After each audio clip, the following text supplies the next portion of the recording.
নমস্কার, সাইডিয়া হোমিওপ্যাথির সকল দর্শক বন্ধুকে স্বাগত জানাই। আজকে ওয়েদার চেঞ্জে শিশুদের সর্দি কাশি জ্বর নিয়ে আজকে একটা নতুন ভিডিও উপস্থাপনা করব। সাধারণত ঠান্ডা লেগে বা ওয়েদার চেঞ্জেই শিশুদের এই কমন ফ্যাক্টরগুলোকে দেখা যায় সর্দি কাশি জ্বর। সাধারণত এই সর্দি কাশি জ্বরগুলো হলে শিশুদের কী সমস্যা হয়, হোমিওপ্যাথিতে কোন কোন বেস্ট মেডিসিন আছে, তার উপরই আজকে এই ভিডিওতে আলোচনা করব। দেখা যায় যে শিশুদের এই সর্দি জ্বর বছরে যদি 10 থেকে 12 বার হয়, এটা একটা স্বাভাবিক ব্যাপার। সর্দি জ্বর পৃথিবীর সবচেয়ে বেশি রোগগুলি হওয়ার মধ্যে একটা সাধারণ ভাইরাস সংক্রমণ। এই শিশুদের সর্দি কাশি হলে কী কী সিমটমগুলো দেখা যায়? সাধারণত দেখা যায় প্রথমেই নাক দিয়ে কাঁচা জল বেরোয়, তারপরেই সেই জলটা একদিন দুদিন থাকার পর নাকের সর্দিটা গাঢ় হয়ে আসে। তারপর বিভিন্ন সিমটম দেখা যায়, সর্দি কাশি হয়, সর্দি কাশির সঙ্গে সঙ্গে একটা শ্লেষা বমি হয়, গলা ঘড়ঘড় করে, মাথা ব্যথা হয়, গলা ব্যথা হয় এবং একটা জ্বরও থাকে। এই সমস্ত সাধারণ সমস্যাগুলো দেখা দেয়, কোন কোন মেডিসিনগুলো খাওয়াবো সেইগুলোকে নিয়েই আজকে আলোচনা করব। তো বন্ধুরা, এই ভিডিওটা বুঝতেই পারছেন খুবই গুরুত্বপূর্ণ হতে যাচ্ছে, তবে ভিডিওটা শেষ পর্যন্ত দেখার অনুরোধ রইল এবং ভিডিওটা লাইক কমেন্ট শেয়ার করবেন এবং আমার নতুন বন্ধুরা যারা এখনও পর্যন্ত পেজটাকে সাবস্ক্রাইব করেননি তারা পেজটাকে সাবস্ক্রাইব করবেন এবং বেল আইকনটি প্রেস দিয়ে রাখবেন এরকম আরও অনেক উপকারী ভিডিও পেতে। শিশুদের যে প্রথম সিমটম দেখা দেয়, নাক দিয়ে কাঁচা জল, অনবরত হাঁচি, একটা অস্থিরতা দেখা দেয়, প্রচণ্ড অস্থিরতা। এখানে সঙ্গে সঙ্গে অ্যাকোনাইট 6 শক্তি ওষুধটি 1 ফোঁটা করে 1 ঘন্টা অন্তর অন্তর 2 বার 3 বার খেলেই এই কাঁচা জল হাঁচিটা কমে আসবে। পরবর্তীতে মানে একটা দিন পরে দেখা যাবে যে কি এই কাঁচা জলটা বন্ধ হয়ে গিয়ে নাকের সর্দিটা গাঢ় হয়ে এসেছে, একটা ড্রাই কফ এবং একটা শুকনো, এই পেশেন্টার একটা শুকনো পায়খানা থাকবে এবং মাথা ভার থাকবে, মাথা যন্ত্রণা থাকবে, ফুসফুসে জ্বর থাকবে। এই লক্ষণে ব্রায়োনিয়া 6 শক্তি ওষুধটি খুব অসাধারণ কাজ করে। এছাড়াও আরেকটা লক্ষণ দেখা যায়, যেটা হচ্ছে গলা ঘড়ঘড় করবে, নাকে সর্দি থাকবে, গলা ঘড়ঘড় করবে এবং কাশি একটা থাকবে, সঙ্গে একটা হালকা বমি বমি ভাব থাকবে।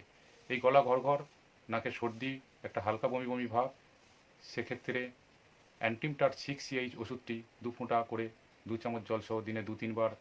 এছাড়াও আরেকটা সমস্যা দেখা দেয়, যে সমস্ত শিশুদের কাশির সঙ্গে একটা শ্লেষা বমি বেরোয়, একটা কাশির সঙ্গে প্রচণ্ড শ্লেষা বমি বেরোয়, এক্ষেত্রে জ্বর থাকে না, সেক্ষেত্রে ইপিকাকুয়ানা 6 বা 30 শক্তি ওষুধটি দিনে 3-4 বার 2 ফোঁটা করে খেলে 2-3 দিনের মধ্যেই এই শ্লেষার ভাবটা কমে আসবে এবং তাড়াতাড়ি খুবই উপশম পাওয়া যাবে।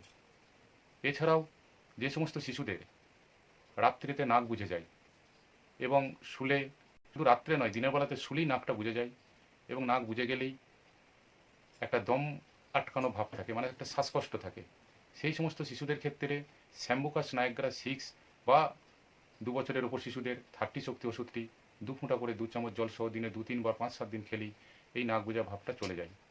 এছাড়া যে সমস্ত শিশুদের অনবরত নাক দিয়ে জল পড়েই যাচ্ছে, নাকটা হেজে যাচ্ছে, যেন নাক দিয়ে কোনো মতে কোনো মেডিসিনই কাজ হচ্ছে না, এক্ষেত্রে কিন্তু এমন কার্ব 6CH ওষুধটি খুব সুন্দর কাজ করে। তো কীভাবে খাবেন? তো 2 ফোঁটা মেডিসিন 2 চামচ জল সহ দিনে 2-3 বার 4-5 দিন খেলেই এই সমস্যাটা থেকে মুক্তি পাওয়া যায়।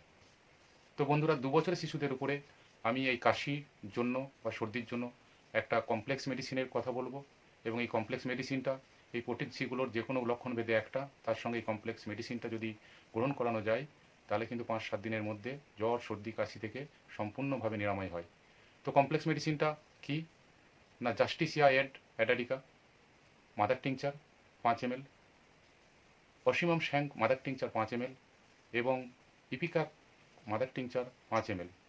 একটা 15 ml এর খালি শিশিতে 3টে মেডিসিনকে 5 ml 5 ml 5 ml করে নেবেন এবং সেখান থেকে হাতে 8 থেকে 10টা স্ট্রোক দিলেই তৈরি হয়ে যাবে আপনার কাশির একটা কমপ্লেক্স মেডিসিন, যা আপনার অনেক উপকারে আসবে। তো ওষুধটা কীভাবে খাবেন? যে সমস্ত শিশু 2 বছরের ওপরে আছে তাদের 5 ফোঁটা করে হাফ কাপ জলে, যদি একটু জলটা কুসুম গরম জল হয়, মানে ঈষৎ উষ্ণ গরম জল হয়, সেক্ষেত্রে খুব আরও ভালো কাজ করে। খাবার আধ ঘন্টা আগে দিনে 3 বার 7 থেকে 8 দিন খেলেই এই কাশি শ্লেষা এগুলোকে কমে আসবে। তো বন্ধুরা, আজ ছিল এই আমার ভিডিও। তো পরবর্তী ভিডিওতে আবার দেখা হবে। ধন্যবাদ।